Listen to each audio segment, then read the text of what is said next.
Hi viewers, www.computersadda.com అనే వెబ్సైట్ని open చేసి నా వీడియోస్ని కేటగిరీస్ వైజ్గా చూడొచ్చండి.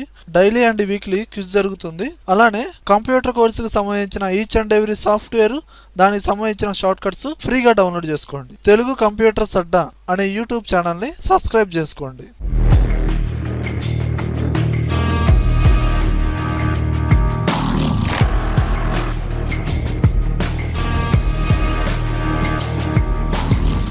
హాయ్ వియర్స్, ఎంఎస్ వర్డ్లో మనం ఈ కమాండ్స్ యూజ్ చేయకముందు కొన్ని రూల్స్ అండ్ రెగ్యులేషన్స్ నేర్చుకోవాలండి.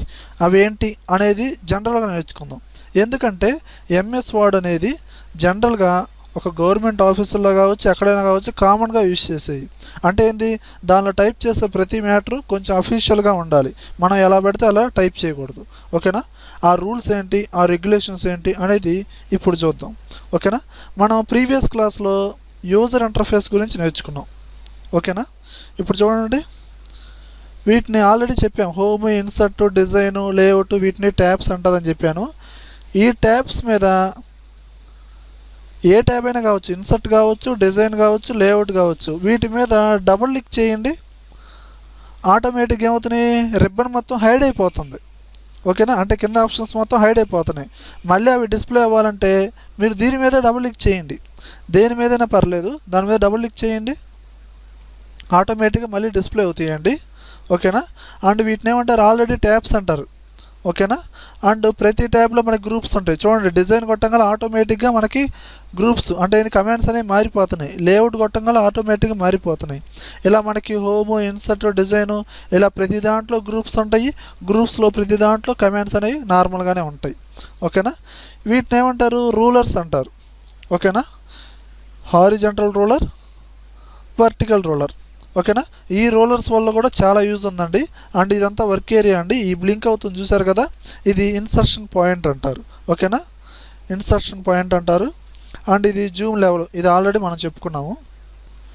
ఇది మనం జనరల్గా ప్లస్ బటన్ మీద ప్రెస్ చేస్తున్నాం అనుకోండి, ఆటోమేటిక్గా పేజ్ అనేది జూమ్ ఇన్ అవుతూ ఉండిద్ది. అదే మైనస్ బటన్ కొట్టండి, ఆటోమేటిక్గా జూమ్ అవుట్ అవుతూ ఉండిద్ది. ఇప్పుడు జనరల్గా మనము ఒక ఆఫీస్లో కనుక వర్క్ చేస్తున్నట్లయితే, ఒక జాబ్ ఓరియంటెడ్గా ఎంఎస్ వర్డ్ యూజ్ చేస్తున్నట్లయితే మనము కొన్ని రూల్స్ అనేవి పాటించాలి.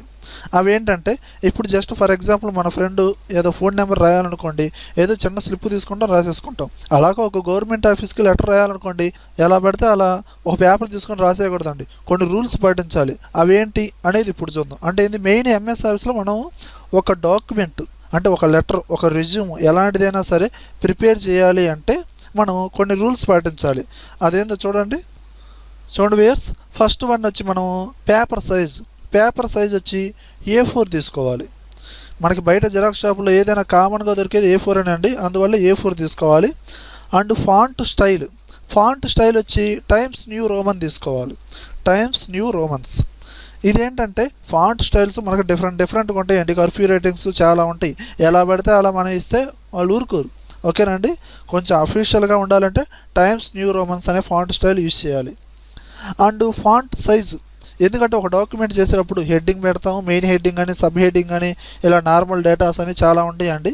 అలా పర్టికులర్గా ఒక సైజ్ అనేది మెయింటైన్ చేస్తాం. ఓకేనా? అదేంది, మెయిన్ హెడ్డింగ్ వచ్చి 18 పెడతాం సైజు, సబ్ హెడ్డింగ్ వచ్చి 14 పెడతాం. అండ్ నార్మల్గా మనకి డేటా ఉండిద్దండి, అంటే మనం పారాగ్రాఫ్స్ రాస్తూ ఉంటాం కదా, ఆ డేటా వచ్చి 12 ఉండిద్ది సైజు. అండ్ జూమ్ లెవెల్ ఇందాక మనం చూసాం, దాదాపు 400 ఉండిద్దండి. కానీ ఎప్పుడు మనం ఒక వర్క్ చేసేటప్పుడు జూమ్ లెవెల్ అనేది 100% ఉంచాలి. ఈ విధంగా మనము ఎంఎస్ వర్డ్లో ఒక రెజ్యూమ్ కానీ ఎలాంటి ప్రాక్టికల్ అయినా చేసేటప్పుడు, ఎందుకంటే మనం ముందు ప్రాక్టికల్స్ నేర్చుకుంటామండి. రెజ్యూమ్స్ ఎలా చేయాలి, విజిటింగ్ కార్డ్స్ కానీ, పాంప్లెట్స్ కానీ ఇలాంటివి చేయాలి అని అనుకుంటే ఇలాంటి రూల్స్ అనేవి కొన్ని పాటించాలి. ఓకేనా? చూడండి వ్యూయర్స్, ఇప్పుడు నేను ఎంఎస్ వర్డ్లో ఏదో ఒక మ్యాటర్ టైప్ చేస్తున్నాను. Computer is a electronic device. Computer is a electronic device. And ఇక్కడ నేను just for example types of computer అంటున్నాను, ఏదో టైప్స్ ఆఫ్ అన్నాను.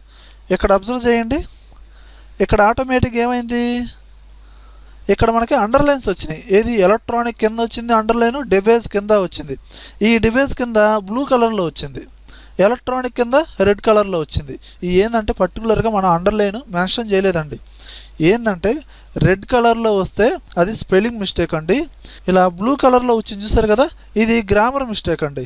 ఎందుకంటే ఇక్కడ మనం ఎలక్ట్రానిక్ స్పెల్లింగ్ తప్పు రాసింది చూడండి, ఈఎల్ఈ అని టైప్ చేయగల ఆటోమేటిక్గా ఏంది మారిపోయింది చూసారు కదా. ఈ విధంగా మనం మార్చుకోవచ్చు. అలానే చూడండి ఇక్కడ మనకి బ్లూ కలర్లో అండర్లైన్ ఉంది.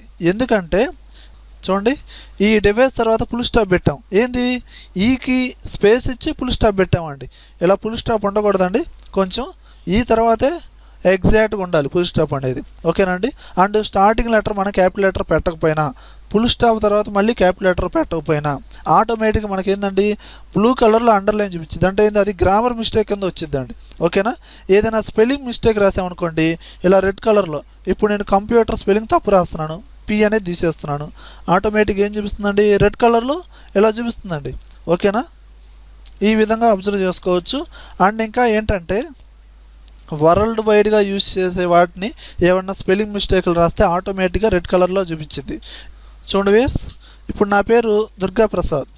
ఓకేనా. ఆటోమేటిక్ ఏమైంది దుర్గా అనే కింద కూడా ఆటోమేటిక్ ఏమైందండి ఇలా రెడ్ కలర్లో అండర్లైన్ వచ్చింది. అంటే ఏంది స్పెల్లింగ్ మిస్టేక్, నా పేరు స్పెల్లింగ్ మిస్టేక్, ఇది కరెక్టేనండి. మరి ఈ విధంగా ఎందుకు చూపించింది అంటే దుర్గా అనే వాడు వరల్డ్ వైడ్ ఫేమస్ ఏం కాదండి.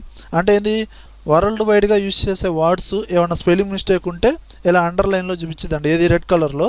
ఈ మన నేమ్స్ కానీ, మన సిటీ నేమ్స్ కానీ, మన స్ట్రీట్ నేమ్స్, మన ఫాదర్ నేమ్స్, ఇలాంటివి మొత్తం ఎలా చూపించింది అంటే ఇలా ఒక స్పెల్లింగ్ మిస్టేక్ లాగే చూపించింది. ఓకేనా. ఇవన్నీ జనరల్గా ఎలా తీసేయాలి అంటే ఏంది ఆ రెడ్ కలర్లో అండర్లైన్ అనేది ఎలా తీసేయాలి ఏంది అనేది మనం ముందు క్లాసుల్లో చెప్పుకోవచ్చు అండి. ఓకేనా. అలాగే ఇంకోటి ఏంటంటే మీరు ఏదైనా పారాగ్రాఫ్ టైప్ చేసేటప్పుడు మీరు కంటిన్యూస్గా ఈ విధంగా టైప్ చేస్తూనే ఉండాలి. ఇక్కడ మనం ఒక పేపర్ చూసే టైప్ చేస్తూ ఉంటాం. టైప్ చేసేటప్పుడు ఇప్పుడు జనరల్గా ఒక పారాగ్రాఫ్ టైప్ చేసేటప్పుడు చూడండి, నేను fundamentals of the computer and generations అంటే ఏంటి ఇక్కడ ఆటోమేటిక్గా కిందకు వచ్చేస్తుందండి మ్యాటర్. అంతేగాని నేను కిందకు రావాలంటే పర్టికులర్గా ఎంటర్ అనేది మెన్షన్ చేయట్లేదు. అంటే ఇది ఎంటర్ అనేది టైప్ చేయట్లేదు. అంటే ఇక్కడ ఎంటర్ అనేది నేను క్లిక్ చేయట్లేదండి, ఆటోమేటిక్గా కిందకు రావాలి. ఇలాంటి రూల్స్ పాటించాలి. ఏంటి పారాగ్రాఫ్ టైప్ చేసేటప్పుడు మాత్రం మీరు ఎంటర్ అనేది కొట్టకూడదు, ఆటోమేటిక్గా మ్యాటర్ కిందకు రావాలి. Generations of the